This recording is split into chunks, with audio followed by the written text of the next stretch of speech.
Today we talk about using training blocks to measure your performance. Hello legends and super legends, welcome to Veloharmony. In today's video I want to discuss how you use training blocks to measure your performance. You can't just try to measure your performance every day, every week or whatever, because you're going to have days where you feel blah, days where you feel like you've plateaued, and days where you feel great or whatever. You need to use enough of a range. And in my plans, usually I use 6-week blocks. It's long enough, but not too long to where you can see improvement. So for example, I was off the bike for 7 months, and then late February, early March, I started training. And it's been about 6 weeks. And a couple of days ago, I was on a ride and I just felt like I was flying.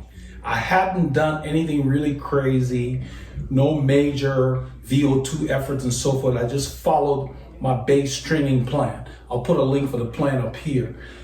By following the plan, I was able to make sure I focused on the fundamentals, making sure that I worked on my endurance, worked on my cadence and different things. If you have a plan, it makes a big difference because you're not just grasping at straws or stabbing in the dark. You know what to do for each workout. That gets you there quicker.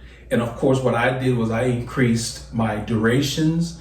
I did 2-a-days when I had the time and so forth. So by increasing my activity, I ended up losing 3 kilos over 6 weeks, which is about 6.7 pounds or something like that. That's almost a pound a week.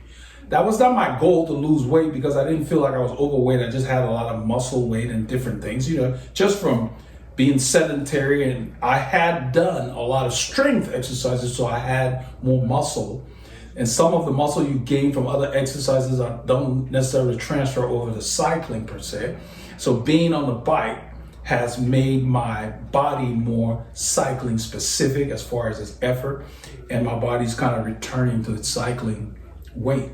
So I'm about halfway there in 6 weeks, which was very surprising because I was about 7 kilos higher than my cycling weight. Now I've lost 3 kilos within 6 weeks.